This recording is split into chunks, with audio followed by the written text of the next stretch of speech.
आप देख रहे हैं मिस्टीरियस चैनल। दोस्तों, आपने ऐसे कई जानवरों के बारे में सुना होगा जो कई हजारों साल पहले धरती पर रहा करते थे, लेकिन समय के साथ उनकी पूरी प्रजाति विलुप्त हो गई। लेकिन अब ऐसा लगता है कि शायद उन जानवरों को एक बार फिर से देखा जा सकता है, क्योंकि वैज्ञानिक उन जानवरों के बचे डीएनए से उन्हें वापस जिंदा करने का प्रयास कर रहे हैं। ऐसा नहीं है कि ये पहली बार हो रहा हो, बल्कि साल 2003 में स्पेन और फ्रांस के वैज्ञानिक पायरेनिया आइबेक्स नाम के जानवर को बनाने में कामयाब रहे, जो साल 2003 से पहले ही विलुप्त हो गए थे।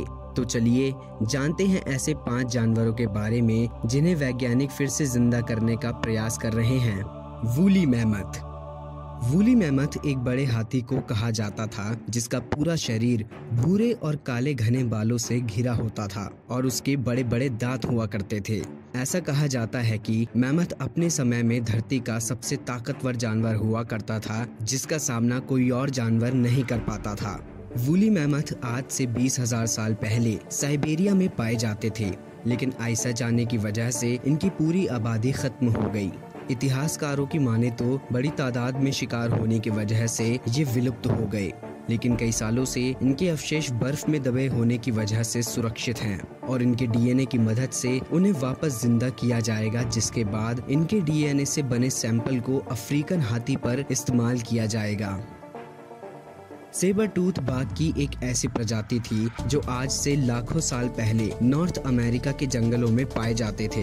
ऐसा माना जाता है कि ये जानवर तकरीबन 350 किलो का हुआ करता था, जो आज के शेरों से भी कई ज्यादा है। सेबर टूथ की ताकत का अंदाजा आप इस बात से लगा सकते हैं कि ये एक ऐसा जानवर था जो वूली मैमथ का भी शिकार किया करता था।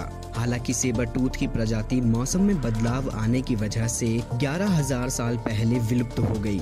इनके बड़े और नुकीले दांत इनका सबसे बड़ा हथियार हुआ करता था। वैज्ञानिक इनके मिले अवशेषों से इन्हें फिर से बनाने का प्रयास कर रहे हैं।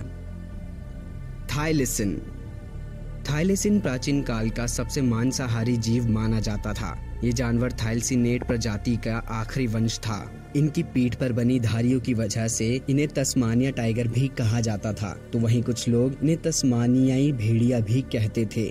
थाईलिसिन तस्मानिया द्वीप और न्यू गिनी में पाया जाता था, जो कि ऑस्ट्रेलिया का मुख्य द्वीप है। ये प्रजाति अब पूरी तरह विलुप्त हो चुकी है और इनके विलुप्त होने का कारण तस्मानिया द्वीप पर लोगों का बसना बताया जाता है, और वहीं कुछ लोगों का मानना है कि बीमारी फैलने की वजह से ये जानवर विलुप्त हो गए।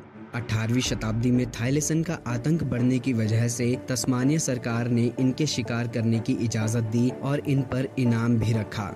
1913 में तस्मानिया की राजधानी होबार्ट के चिड़ियाघर में आखिरी बचे थाईलिसिन ने अपनी आखिरी सांस ली, जिसके बाद ये प्रजाति पूरी तरह विलुप्त हो गई। लेकिन ऑस्ट्रेलिया के मेलबर्न शहर में एक म्यूजियम में थाईलिसिन का पूरा कंकाल रखा हुआ है, जिसकी मदद से वैज्ञानिक इसे फिर से जिंदा करेंगे। Woolly rhinoceros.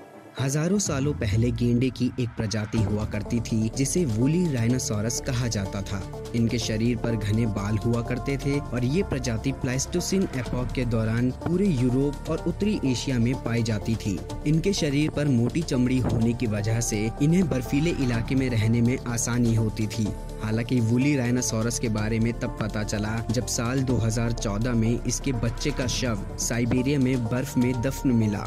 बताया गया कि इसका शव तकरीबन 34,000 साल पुराना है। ऐसा कहा जाता है कि मौसम में बदलाव आने की वजह से, यानी कि ज्यादा गर्मी होने की वजह से इनकी प्रजाति विलुप्त हो गई। कई लोग मानते हैं कि इनका शिकार होने की वजह से धीरे धीरे ये सारे राइनोसोरस विलुप्त हो गए। फिलहाल वैज्ञानिक इनके बचे अवशेषों से सैंपल तैयार कर रहे हैं, जो आगे जाकर इन्हें फिर से बनाने में काम आएंगे।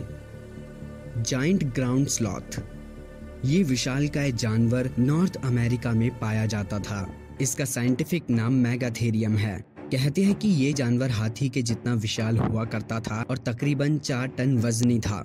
जायंट ग्राउंड स्लॉथ जमीन पर 4 पैरों से चला करते थे, लेकिन वक्त आने पर अपने 2 पैरों पर खड़े होकर दुश्मनों का सामना करते थे, क्योंकि ऐसे वो और भी ज्यादा ताकतवर और खतरनाक हो जाते थे। मेगाथेरियम का संबंध आज के समय में पाए जाने वाले स्लॉथ नामक जानवर से भी माना जाता है। कहा जाता है कि ये जानवर सिर्फ घने जंगलों में ही पाए जाते थे, लेकिन भारी शरीर और धीमी गति होने की वजह से ये आसानी से शिकार हो जाते थे।